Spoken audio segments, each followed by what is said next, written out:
Muy buenas tardes, feliz sábado, mis queridos hermanos y amigos de nuestra iglesia de la Romer. Estamos felices de poder saludarles y darles la bienvenida a nuestro programa en esta noche. Estamos comenzando el sábado y estamos comenzando también este mes de diciembre. Es el primer fin de semana del mes de diciembre, así que le damos la bienvenida porque este es un mes bien bonito en el que recordamos el nacimiento de Cristo Jesús. Muy bienvenidos y recuerda también compartir el link con tus amigos a través de mensajes. Comparte el link con cualquier persona, con tus contactos. Así que quiero darle la bienvenida también a mi querido Pastor Bonilla. Bienvenido, ¿cómo estás? Muy bien, Pastor. Buenas noches y buenas noches a todos. Estamos muy contentos en este viernes y este sería primer servicio de diciembre, ¿no? Donde comenzamos una serie nueva en todo el mes titulada Jesús nació. Jesús nació. Jesús nació en todo tipo de circunstancias, ¿verdad? Extremas. Y queremos comenzar a hablar de que cómo Jesús puede nacer en nuestras circunstancias extremas también, en nuestra vida, en nuestro diario vivir, y cómo Él puede transformar nuestra vida. Va a ser una experiencia todo este mes. Y podemos aprovechar también para compartirlo a los demás. ¿Qué tal? Claro que sí, Así es. cómo no, es una linda oportunidad, sobre todo porque este mes va a ser bien bonito y esperamos que el Señor esté con nosotros, con todos ustedes, a pesar de que la pandemia ha estado creciendo en estos últimos días, pero esperamos que con la ayuda del Señor podamos pasar un buen tiempo en familia. Y siempre digo que diciembre no es el único mes en el cual recordamos el nacimiento de Jesús, debe ser todo el año. Así es. Pero mucho más en diciembre. Es una oportunidad que no podemos dejar pasar por alto. Así que vamos a aprovecharla lo más que podamos. Así que vamos a comenzar entonces. Vamos a comenzar nuestro programa hoy en familia. Un poquito raro, me siento un poquito raro sin mi esposa aquí en este programa. Sí, en familia, sin familia. En familia, sin mi Pero esposa. esperemos que ustedes estén en familia allá en su casa, ¿no? Claro que sí, claro que sí. Qué bueno. Vamos entonces a comenzar con una oración. Oramos. Padre Celestial, alabo tu nombre y te agradezco por la oportunidad que nos das de estar aquí, Señor, estudiando tu palabra, preparándonos para entrar en este sábado. Y queremos pedir tu presencia, tu bendición, tu Espíritu Santo. Háblanos y permite que al estudiar, al dialogar, podamos recordar muchas cosas importantes para nuestra vida espiritual y aprender otras que son necesarias para tomar las decisiones importantes. Bendice a nuestros hermanos en casa. En el nombre de Jesús. Amén. Amén. Bueno, pastor, hablando de que Jesús nació, rápidamente la mente, valga la redundancia, la mente se nos remonta a aquella época histórica en la que Jesús nació. Y yo creo que es importante, es básico para nosotros como cristianos, recordar algunas cosas importantes, ¿no? Que nos ayudan a entender un poquitico por qué pasó lo que pasó, cómo pasó, cuál era el contexto histórico de el nacimiento de Jesús. Ese momento en el que Dios decidió enviar a su Hijo y nacer de la Virgen María. ¿Cuál era ese contexto histórico de ese momento? Sí, es bien interesante porque podríamos hacer una pregunta: ¿por qué no nació en el 2021, 2020? Sí, este año 2020, exacto, ¿no? En medio de la pandemia. Así es, hubiera sido algo interesante, ¿no? Wow. ¿Por qué Dios escogió nacer en esa fecha? ¿Por qué ese momento? O antes también, digamos, cuando antes, estaba, no sé, el pueblo de Israel estaba en Babilonia y ahí llegaba el libertador con una esperanza. Exacto. Había muchas opciones, ¿no? Pero ¿por qué? Sí, ¿Por qué ahí en ese momento? Sí. Interesante que uno de nuestros comentarios que nosotros tenemos se llama El deseado de toda la gente, se lo recomendamos. Buenísimo. Así buenísimo. es, dice en la página 32, párrafo 2, dice algo interesante, dice que la providencia había dirigido los movimientos de las naciones y había unido el impulso de la humanidad hasta que el mundo estaba maduro, estaba listo Wow. para la venida del Salvador. Las naciones, oye, todo el mundo civilizado de ese tiempo, las naciones estaban unidas bajo un solo gobierno. Una sola lengua era hablada en esos tiempos y era reconocida en la literatura también por todo el Imperio Romano. Wow. Wow. Entonces, desde la primera parte de la película, parte 1 hasta Malaquías, 400 años de silencio hasta que nos encontramos con el Imperio Romano y vemos otra vez que el Imperio Romano era casi todo el mundo civilizado, compuesto de diferentes culturas, diferentes costumbres, diferentes lenguajes, pero siempre había uno en común, el Claro, griego, el ¿verdad? principal, el más importante, Principal. la lengua nacional.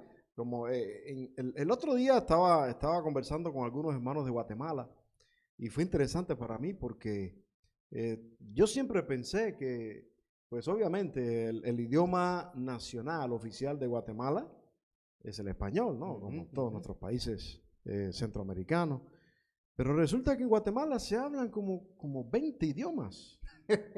Exacto, sí. Y algunas personas con las que he conversado me han dicho, me cuesta hablar el español, porque tienen su idioma de su pueblo. Interesante. Y, wow, interesante. Entonces, yo creo que Dios estaba preparando algo clave, algo que iba a ser importante para la predicación del Evangelio cuando Jesús nació, porque hubo un espacio vacío ahí en blanco entre Malaquías y San Mateo o Lucas, de acuerdo a la historia, en el que no hubo libro escrito, exacto, no hay historia escrita, bueno, bíblicamente, extrabíblica sí, ahí están todos los registros, pero no era el momento indicado, precisamente porque, por ejemplo, el imperio anterior al imperio romano, el imperio griego, pues duró poco tiempo y no llegó a abarcar tanto territorio como el Imperio Romano. Recuerden que fue bonito el Imperio griego mientras estaba Alejandro Magno, pero una vez que murió,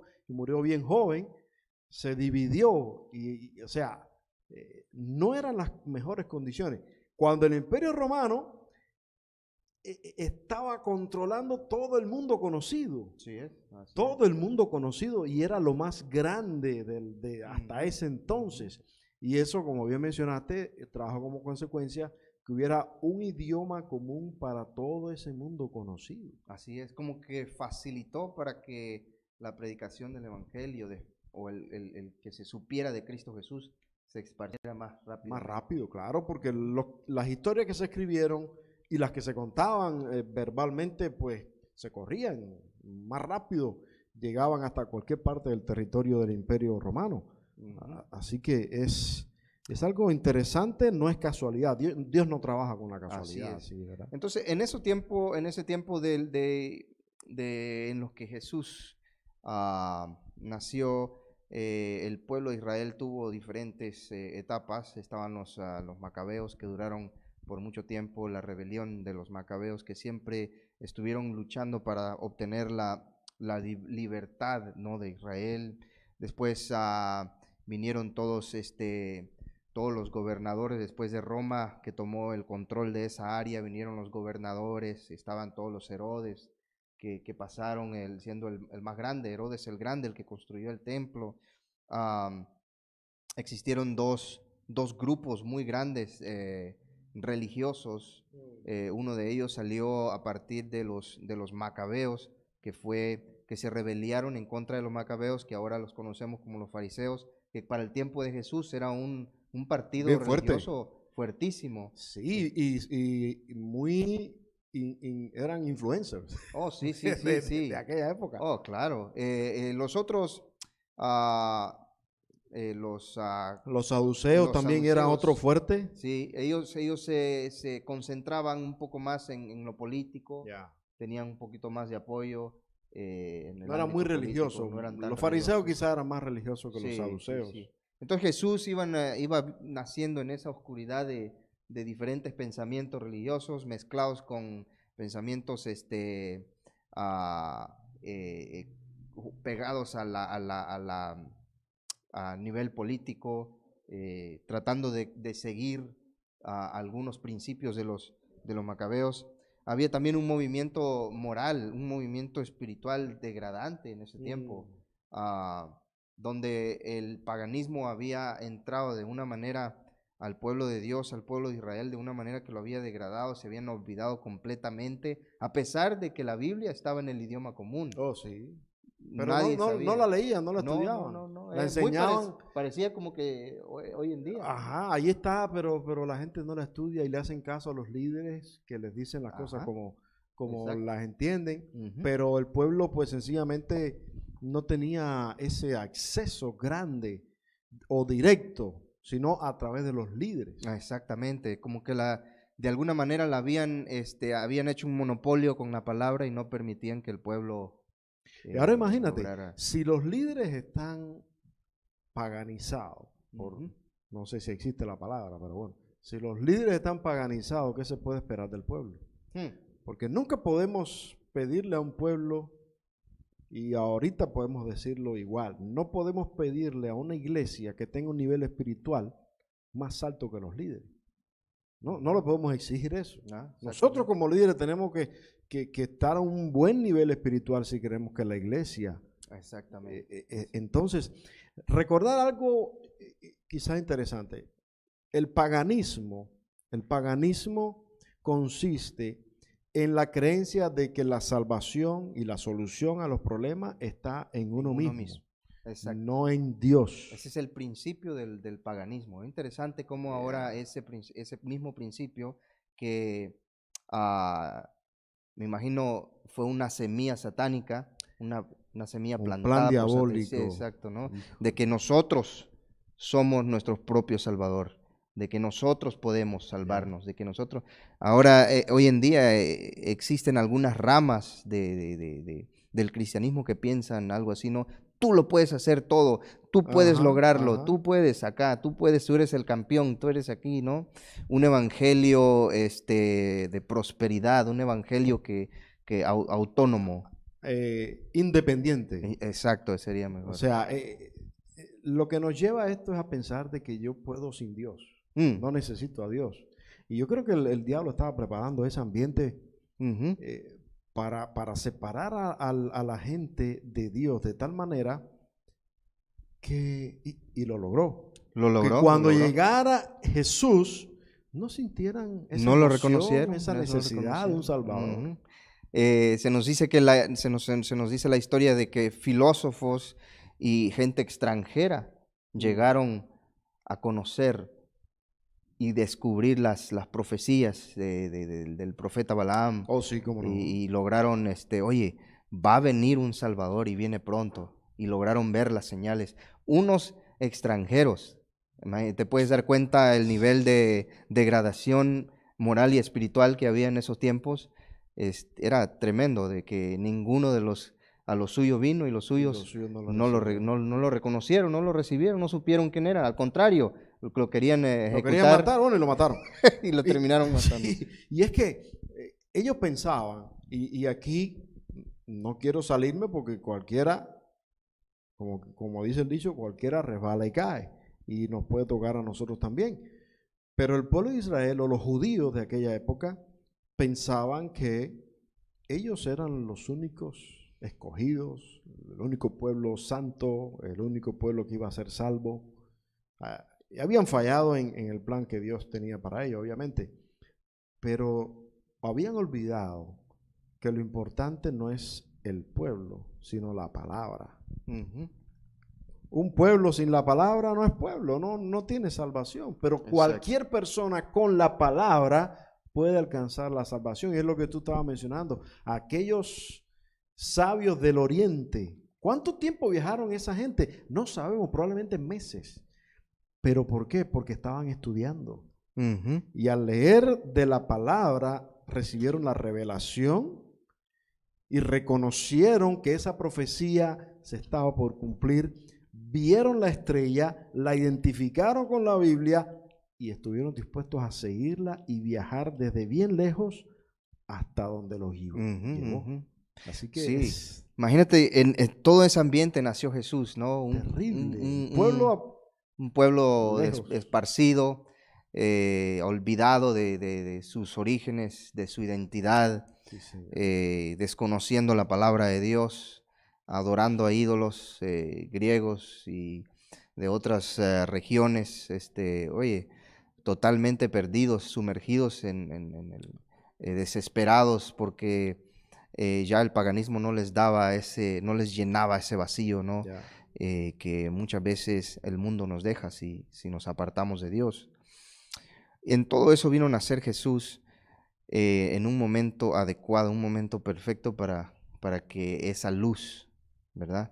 Pum, resplandeciese de una manera maravillosa. A mí me dice eso que cuando nosotros a veces tenemos planes y pedimos a Dios cualquier petición y decimos, ¿por qué no me contesta en el momento que yo quiero?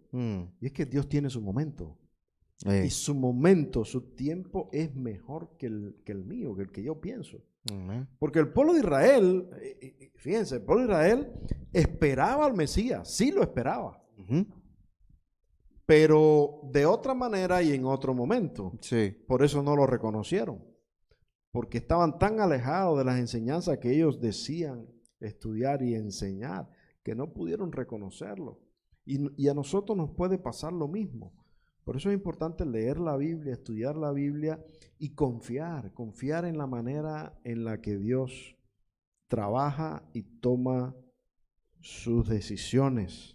Y pues ese era el mejor momento en medio de esa corrupción, en medio del emperador, uno de los emperadores más famosos. Sí, el rey Herodes, pues también uno de los más famosos. Arquitecto de arquitectos, famosísimo. Tuvimos el privilegio de ver varias de sus obras ahí. Sí, maravilloso eso, muy interesante. Sí es. Entonces, ahora ya tenemos a un Jesús que nace en este país, en este planeta totalmente corrompido. Y queremos en esta noche resaltar 3 simplemente puntos sencillos de parte de Dios, o estudiar a Dios a través de estos 3 puntos, de cómo, y el número 1 es de cómo Dios toma iniciativa. Dios ve la corrupción del pecado, ve la necesidad de un Salvador y Él da el primer paso, que es su iniciativa. Y desde el principio Dios ha tenido iniciativa, Él nos creó, ¿verdad? En el principio Dios creó los cielos y la tierra. Así comenzó todo. Todo ha comenzado a través de su iniciativa. Ninguno de nosotros es salvo porque nosotros quisimos, sino porque su iniciativa de querernos salvar nos salvó.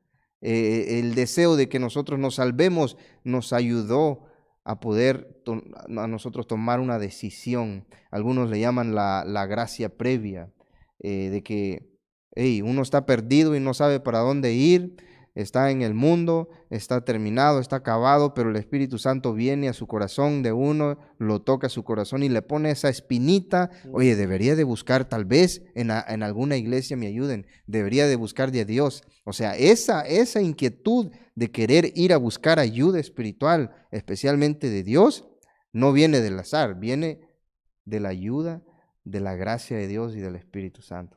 Yo pienso en cómo sería ese momento en el cielo cuando Dios decide, en primer lugar, crear este mundo.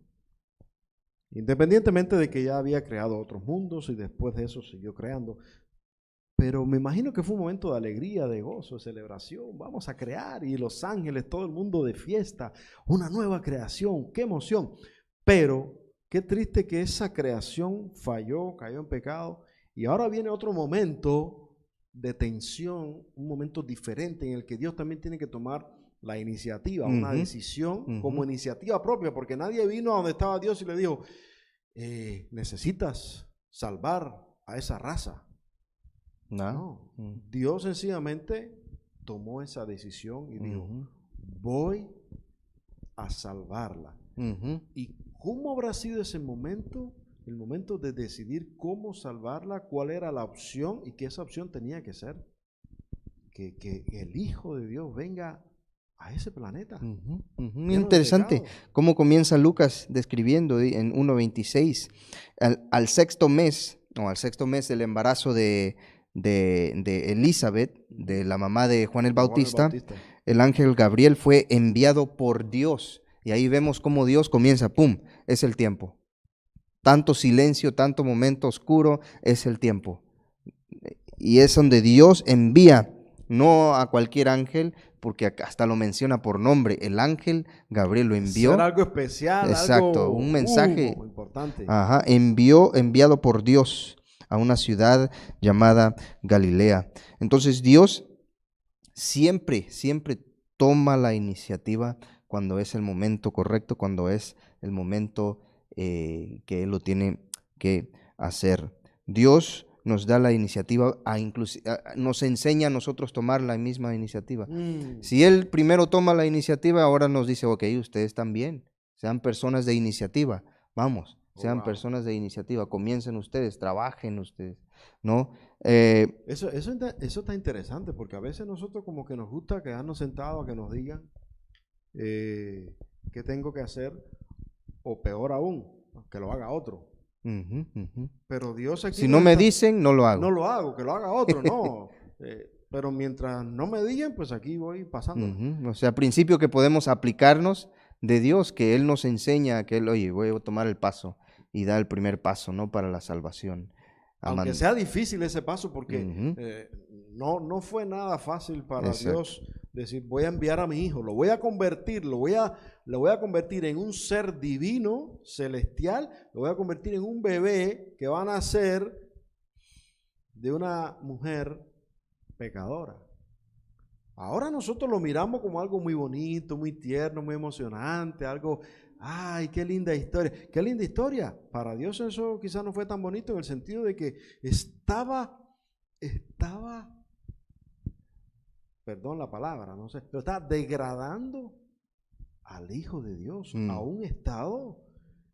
Y ahí viene el segundo paso, ¿no? También de la disposición que Dios tiene a humillarse, ¿verdad? Así es. Y me gustaría terminar este primer punto con lo siguiente, ¿no? Que la iniciativa se alimenta de nuestras prioridades. ¿Qué es importante para ti? Aquello. Eso es lo que bueno, vas a hacer. Yo voy a empezar por allá, ¿no? La iniciativa comienza de tus prioridades. Tus prioridades van a determinar tu iniciativa, para decirlo de la otra manera. ¿Será por eso entonces que no tenemos mucha iniciativa? Porque nuestras prioridades... Posiblemente nuestras prioridades sean otras. Interesante, ¿no? Tenemos mucha iniciativa en lo que es cómodo. Tenemos mucha iniciativa en lo que es cómodo, en lo que no nos cuesta. Lo fácil. Pero poca iniciativa en lo que es correcto. Wow. Tenemos mucha iniciativa en lo que es fácil, en lo que es cómodo, relax, pero no en lo que es correcto. Por ejemplo, no tenemos iniciativa, no se nos hace cómodo y por ende no tenemos iniciativa a pedir perdón, ¿no? Cuando cometimos algún error, ir a pedir perdón. Tiene alguien que venir a decir, no, oye, habla con fulano. Jesús nos dijo exactamente. Jesús nos dijo, hey, toma tu cruz y sígueme. Pero no es cómodo y por ende no tomamos iniciativa en hacerlo. No tomamos iniciativa en vivir en una vida cristiana constante, ¿verdad? No es cómodo levantarnos en la mañana o a orar, exacto, o inclusive en la noche. Hacer el culto familiar. Exacto. Si no me llaman, no voy. Entonces vemos ahí cómo la iniciativa de Dios también nos afecta a nosotros. Nos afecta a nosotros y Él nos llama a ser como Él en todos esos aspectos. Y una de esas es, oye, Señor, mira, si tú eres una persona de iniciativa, ayúdame a ser un poco más como tú. No solamente en lo que es cómodo, sino en aquello que es correcto. Así es. Buenísimo. Y el punto número 2, que comienza después del nacimiento de Jesús, en Lucas 2:21, quiero recalcar algo interesante, dice lo siguiente: cumplidos los 8 días para circuncidar al niño Jesús, después de que nació a los 8 días, le pusieron por nombre Jesús, el cual había sido puesto por el ángel antes que fuese concebido. Vamos a hablar aquí de la humillación de Dios. Vamos a hablar de la humillación de Dios, porque inclusive el nombre de Jesús, ese mismo nombre, llevaba el símbolo de un Mesías, de alguien que se iba a sacrificar, no un Salvador, alguien que se iba a sacrificar para salvar a alguien más. Ese era humillante básicamente ese nombre, ¿no? Porque sabemos que para los judíos todos los nombres tenían un significado. El significado del nombre de Jesús era Dios con los hombres. Entonces, normalmente a veces nosotros tenemos la idea de que pues Dios está ahí arriba, superior a todo, y nosotros acá abajo, ahí lejos de Dios, y Dios superior. Pero Dios crea un puente a través de la humillación. Estuvo dispuesto a tener ese nombre. El nombre ya lo humillaba bastante. Así es. Dios ahora con el hombre pecador. Así es. Ahora, hay dos palabras interesantes en la Biblia que hablan acerca de humillación. La número 1 es kalam o kabá, ¿verdad? Kalam, vamos a decir kalam. Esta palabra es cuando alguien te pisotea, cuando alguien habla mal de ti, cuando alguien te ofende, te humilla, te hace sentir mal. Oye, esta persona me humilló. Cuando tu jefe en el trabajo te humilla, ¿verdad? Te dice que tú no sirves para nada, o cuando alguien que tú quieres te humilla. Ese es el primer tipo de humillación, ¿verdad? Está en alguien así que como deshonrado, que fuiste deshonrado, alguien fuiste pisoteado, te sientes totalmente mal. ¿Será que viene de ahí la palabra calamidad? No sabemos. Interesante, ¿verdad? No sabemos. No sabe. Podría aplicarse, ¿no? Y la segunda palabra que la Biblia utiliza para humillación, porque cuando nosotros pensamos en humillación, pensamos solo en la primera, sí, en degradarme, en la de, oye, aquel me humilló. No me gustó aquel lo que me hizo. Exacto. Sí, me siento humillado por él. Siempre es para allá. Negativo, sí. Es algo negativo. Ajá. Entonces, la segunda palabra de humillación es shapel, que viene de bajarse a uno mismo, ser bajito, de humillarse uno mismo. Yo me humillo, yo me siento humillado. O sea, es una auto-humillación. Y cuando queremos hablar de la humillación de Dios, es para tratar de entender cómo Cristo aguantó que tanto lo humillaran cuando lo escupieron, que tanto lo humillaran cuando no creían en sus milagros, cuando le dijeron que era hijo de Belzebub, que por él hacía los milagros, sí, que cuando lo bofetearon, cuando lo latigaron, cuando lo colgaron en la cruz desnudo, todo eso humillante que él pasó fue porque él ya había decidido rebajarse a sí mismo. Había aplicado en él mismo la segunda palabra de humillación, que es shapel, que es de que él, yo ya decidí humillarme, yo ya decidí rebajarme, y por eso estoy aguantando la humillación de los demás. O sea, que él pudiera aguantar en la cruz toda esa humillación del pecado, de lo que le hicieron a Cristo Jesús, o de lo que le hacemos todos cuando estamos en pecado, es porque él mismo lo decidió. En Filipenses capítulo 2 nos habla de eso, ¿verdad? Que no le importó el reino y él decidió despojarse de sí mismo, haciéndose hombre, y no solamente eso, siervo hasta la muerte. Entonces él se auto-humilló primero para poder aguantar la humillación de otros. Quiere decir que primero viene, ¿cuál humillación? ¿Cuál debe venir primero? Primero viene la shapel, que fue lo que Cristo se aplicó primero, la auto-humillación, porque para poder hacerse hombre, primero él se humilló y bueno, lo voy a hacer. Tiene que ver con la iniciativa. Primero tenemos que tomar entonces la iniciativa de estar dispuestos a humillarnos antes que otro lo haga. Humillarnos nosotros primero, y entonces después, ¿qué pasa? Si logramos eso, ¿qué sucede?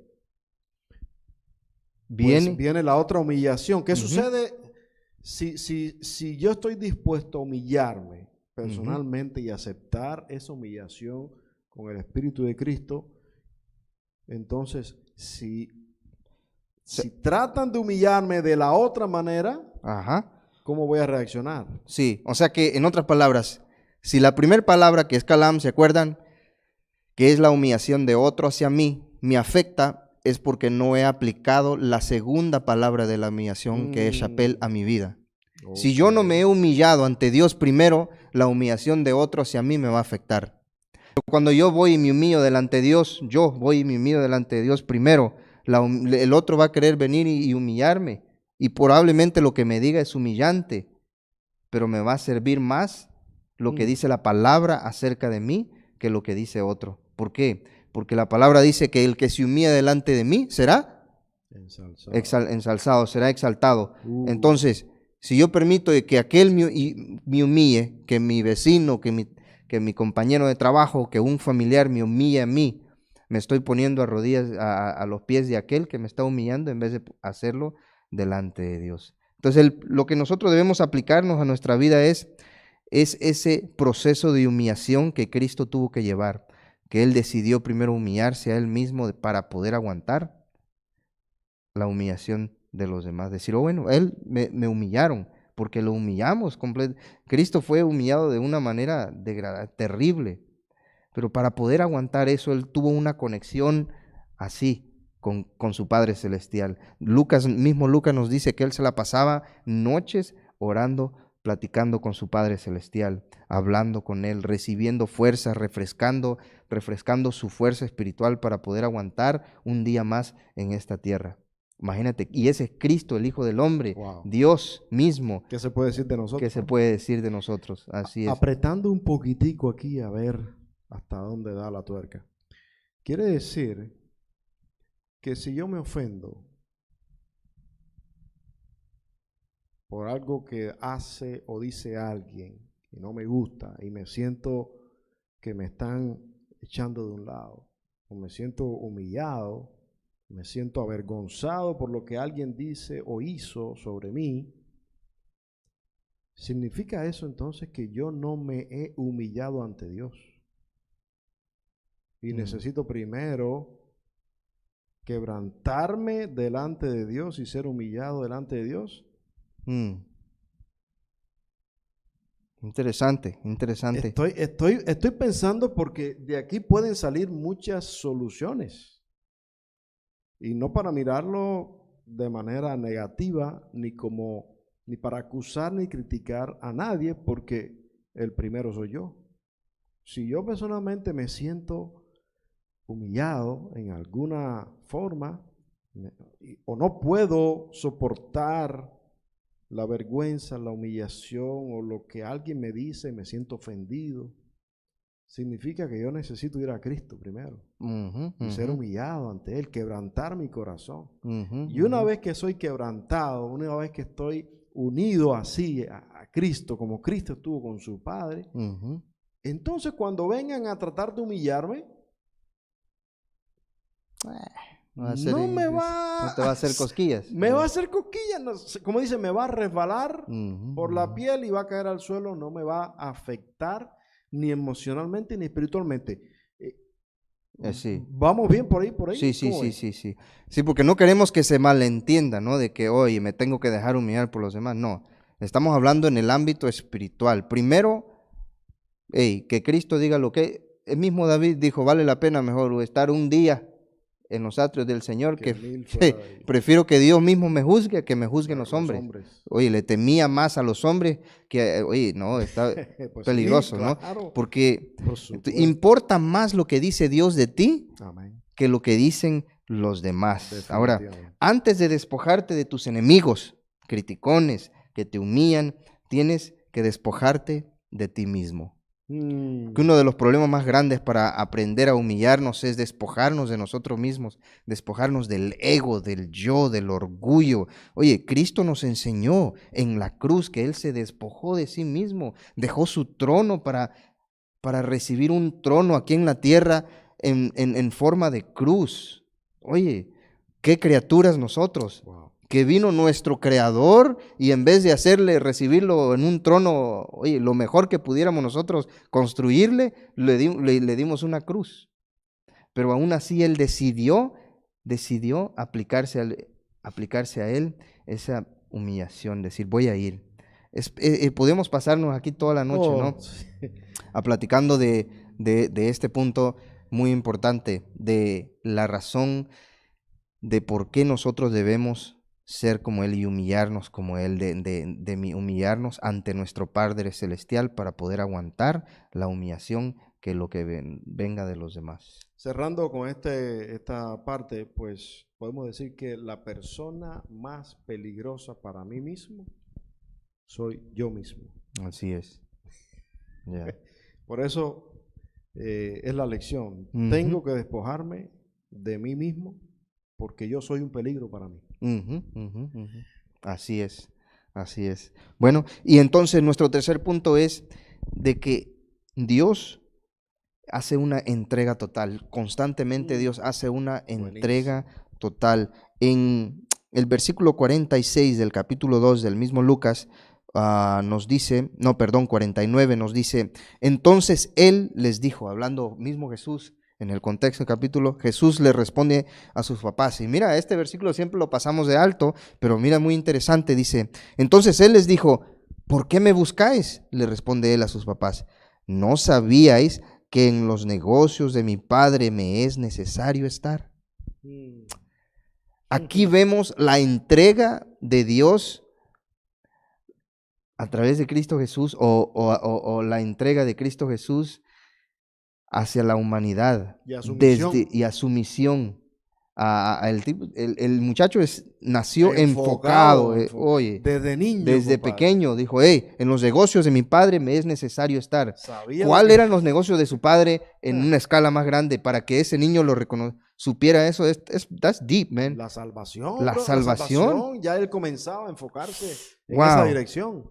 Entonces Cristo Wow. se entregó completamente desde pequeño. Dice, en los negocios de mi padre me es necesario estar. Wow. Entonces Dios nos enseña de que Él se entrega totalmente, se entregó totalmente a nosotros. Puso su atención completa al bienestar de la salvación de cada uno de nosotros. En otras palabras, Dios nos da dos cosas mientras Él estuvo en la tierra. Mientras Jesús estuvo en la tierra, Él hizo dos cosas. Nos dio su tiempo y nos dio su atención completamente. Wow. No había otra manera para lograrlo. Ujú, Jesús no podía dividir su tiempo en las cosas de este mundo y la misión.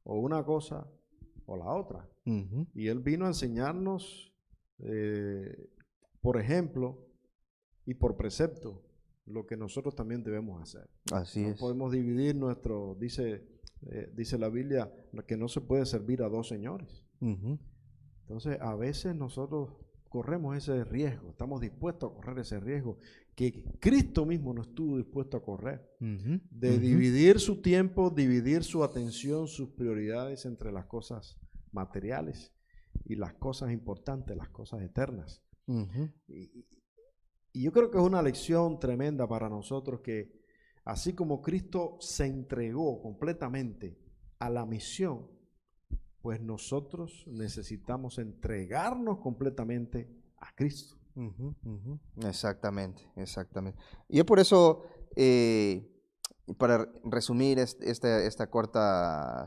charla, meditación en lo que es el nacimiento de Jesús, de una perspectiva diferente, ¿no? Es de que nosotros queremos también de pasar por ese mismo proceso. Queremos aprender a ser iniciadores, queremos aprender a ser personas que se humillan, por así decirlo, no ante los demás, sino ante Ante Dios. Dios. Ajá. Arrancar el ego y ponérselo a los pies de Cristo, a los pies de nuestro Padre Celestial, decirnos, Señor, ayúdame a ser más como Cristo, como le hizo el Señor, y empezar a escudriñar a Dios, a escudriñar su palabra de tal manera de que Cristo comienza a nacer otra vez en nuestro corazón. Amén. Comienza otra vez ese enamoramiento con nuestro Salvador. Oye, qué bonito, yo quiero ser más como Él, quiero ser más como Él, quiero ser, y así uno va aprendiendo, caminando. Y por último, aprender a tener una entrega total, primero ante Dios y después ante los demás, ¿verdad? Es como nosotros constantemente intentamos estar saludables, intentamos tener nuestro trabajo bien, intentamos estar físicamente bien para poder sustentar a nuestra familia. Pero también es importante estar entregados a Cristo Jesús, humillándonos delante de Él, entregados a a un propósito, entregados también totalmente a la causa, así como Cristo se entregó a su causa. Completamente. Yo creo que no hay duda para nadie de que cuando Cristo nació aquí en la tierra, este mundo cambió y fue otro. Ujú. Y de la misma manera, Jesús quiere nacer en mi corazón, en tu corazón. Y cuando eso ocurre, vamos a ser otro, vamos a cambiar. Por tanto, qué bueno que estás acá, qué bueno que puedes compartir este video con otras personas para que puedan comprender un poquitico ese contexto en el que Jesús nació, el propósito por el que lo hizo y a lo que tuvo que enfrentarse. Y cómo ahora nosotros somos los beneficiados, somos los bendecidos. Y si permitimos que Jesús nazca en nuestro corazón también, pues vamos a ver el milagro, el resultado, la salvación, la vida eterna, el quebrantamiento, no solo desde el punto de vista espiritual y eterno, sino también nos sirve para nuestra vida actual, material, física y en este momento. Por tanto, muchas gracias, pastor, por este estudio. Gracias, hermanos, que Dios les bendiga y sigamos estudiando la palabra de Dios, pero sobre todo abriéndole el corazón a Jesús para que nazca cada día en cada uno de nosotros. Así es. Concluimos entonces con una breve oración. Vamos a orar. Bendito Padre Dios, queremos en esta noche, en este sábado que comienza, queremos rogarte perdón por nuestros pecados primeramente. Queremos que tu gracia transformadora esté sobre nosotros para que podamos ser cada día más como nuestro Salvador Jesucristo. Tú eres nuestro ejemplo a seguir mayor, tú eres nuestro sueño. Yo creo que toda persona que quiere ir al cielo, bueno, es mi deseo y es es lo que yo más quiero, es poder estar ahí sentado a tus pies platicando contigo y no ser extraños, ser amigos. Señor, te agradecemos porque tú un día, hace muchos años atrás, decidiste venir por primera vez y decidiste entregarte por nosotros, decidiste humillarte por nosotros, decidiste, Señor, tomar la iniciativa por nosotros. ¡Wow, Dios!